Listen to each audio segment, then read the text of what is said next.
have your studio Backlot tour as you make your way down the ramp. Hello everyone, my name is Deborah and welcome aboard. We're heading into the Backlot of Disney's Hollywood Studios.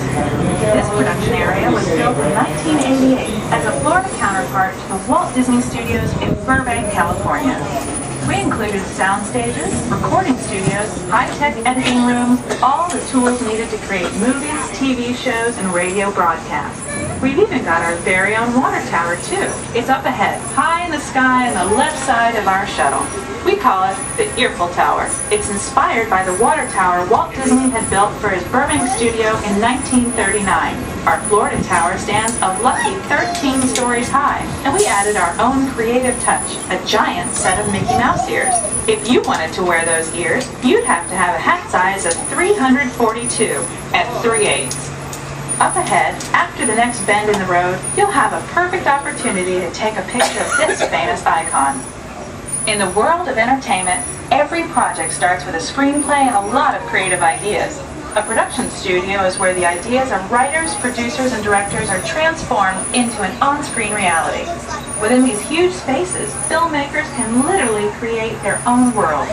Our Florida sound stages are soundproof, weatherproof, and most importantly, air conditioned. All vitally important for the cast, crew, and equipment. Many of the crafts needed for filmmaking are located right here on the lot. On the left, we have our own greens department. It grows flowers, trees, shrubs, and topiaries. A few well-placed plants can cover up empty spots in the set and add a touch of natural beauty to a scene. On the right are two of the aircraft from the 2001 blockbuster hit Pearl Harbor. These exact full-scale replicas of P-40 fighters were used in the special effects fight sequences. Of course, many of the planes you saw flying through the aerial battles or sitting on the ground weren't real at all. They were created entirely within a computer. Oh, keep your cameras focused to the right. We're coming up on that perfect angle of the Earful Tower I told you about. It's a true masterpiece. We're entering one of our most glamorous and colorful departments, creative costuming. Every star has to have just the right wardrobe, and it all begins here with a designer's sketch. Our team of designers, seamstresses, and tailors can turn 1.5 million yards of fabric into over 25,000 costumes every year. Many of these costumes will become part of the shows and attractions of the Walt Disney World Resort. In fact, here in Florida, we have the largest working wardrobe department in the world. Walt Disney House alone has over 175 different outfits to choose from, while Minnie Mouse keeps more than 200 unique costumes in her wardrobe. On the left are costumes worn by the stars in recent studio productions. You'll probably recognize some of these costumes from the big screen. Every story needs a set, and our design staff can create just about any place a script calls for, from an urban city street to a remote desert canyon. On the left is our scenic shop, where large-scale sets and props are built. Our team of set designers, carpenters, artists, and engineers has created caves and caverns, game show sets, even replicas of the U.S. Supreme Court and NASA's Mission Control, all on our sound stages. The shop also provides sets and props for our shows and parades here at Walt Disney World. The same skill and craftsmanship that goes into a movie set can also be used to create magic for our parks. Either way, it's all about making dreams come true.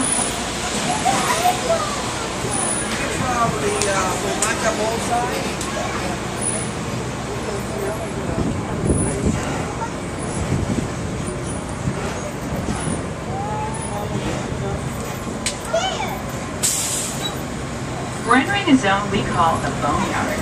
It's an outdoor storage area for oversized props and vehicles like cars, trucks, boats, planes. We often save these props in case we shoot future productions. In this backlot collection, we're working vehicles, non-working mock-ups, and even large-scale miniatures used in special effects shots.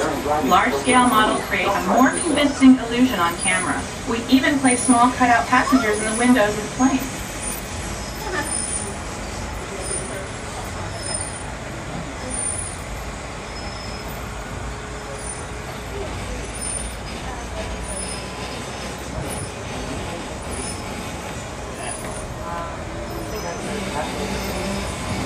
We are now passing by the sets of our Lights, Motors, Action Extreme Stunt Show. On the left, you may catch a glimpse of the Mediterranean fishing village that sets the stage for this thrilling attraction.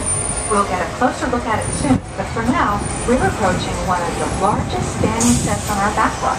It's over on the right. It may not look like much from this angle, but it's pretty spectacular on the other side.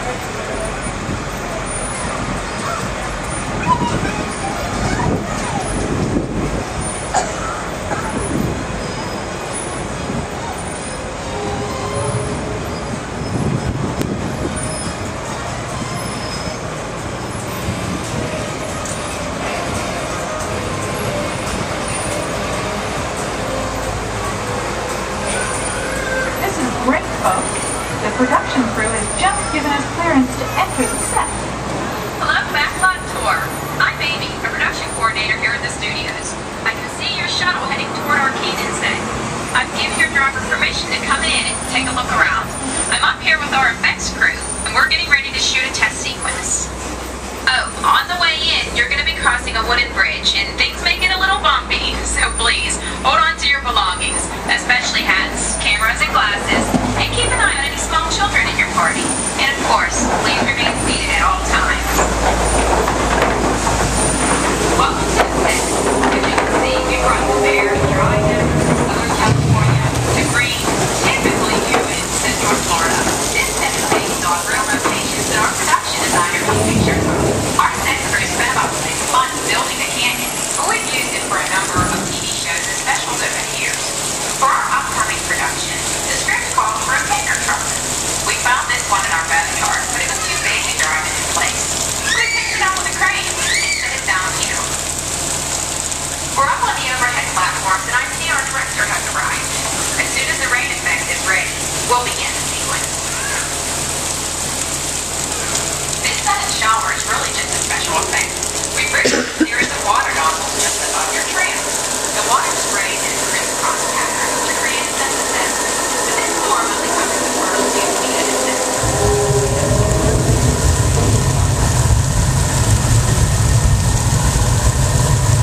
Okay, it's showtime. Everybody take it easy, hang on to your belongings, and watch your children.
Well,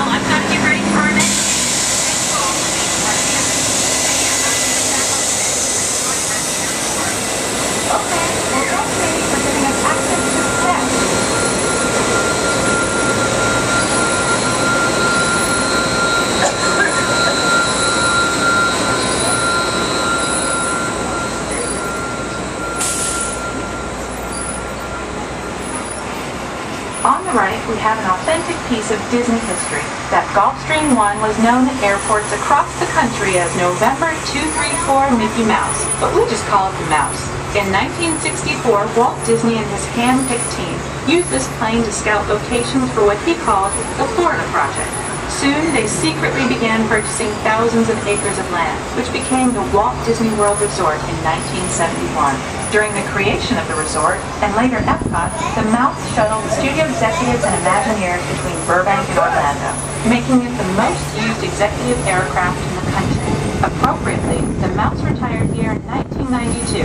As Walt used to say, it was all started by a mouse. In this case, the 234 Mickey Mouse. On our right, we once again sweep past the magnificent Mediterranean village of our Lights, Motors, Action Extreme Stunt Show. This high-octane attraction is based on the hit show from the Walt Disney Studios Park in France. In this action-packed production, you'll feel like you're right there on the set during the filming of a spy thriller, complete with custom-built cars, motorcycles, even jet skis. You'll experience the split-second timing, coordinated driving, and fiery special effects that make action movies a real blast. This staging area to our right is known as Acceleration Alley. Here, the custom-built stunt show vehicles rev their engines up to 70 miles per hour before making their high-speed entrances onto the stage for our Lights, Motors, Action Extreme Stunt Show. Of course, these are professional stunt drivers. We hope you'll enjoy their daring driving skills, but please, don't try them yourself.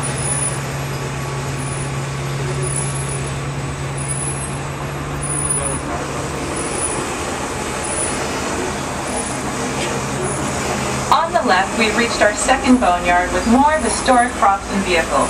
When we reuse older props in a new production, they're often refitted with custom parts and given a whole new color scheme. You might not even recognize them the next time you see them on screen.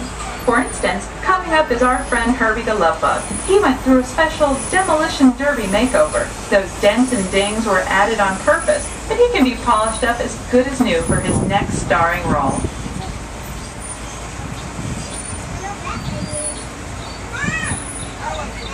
On our right, we now have a very different view of the fishing village set. From this point of view, you can see that there is no inside to the buildings. They are just false fronts, or facades. In the movie business, set builders only create what the camera has to see. It's an old movie trick dating all the way back to the silent era. To add to the sense of realism and avoid the cost of set building, many of today's television shows and movies film on location in cities and towns across the U.S. But out in the real world, you've got to contend with noise, traffic, and crowds, and various visual elements that may or may not belong in your film. Here on the Backlot, we can avoid those problems because we created our very own flexible urban environment. Our Streets of America facades can stand in for a small town or a giant metropolis. As we come around the last corner on our route, you'll see the skyline of New York City in the distance. It's really a series of painted flats, expertly designed to fool the eye and the camera. We can dress and decorate these streets to look like any city we want, from Chicago to San Francisco. Depending on the choice of vehicles, props, and costumes, we can even turn back the clock and set our story in a different time. And what's more, these sets are built with Florida weather in mind. They're made to withstand 100-mile-an-hour winds. You're welcome to visit our Streets of America any time during your visit today and get an up-close look at the skills of our set designers and builders.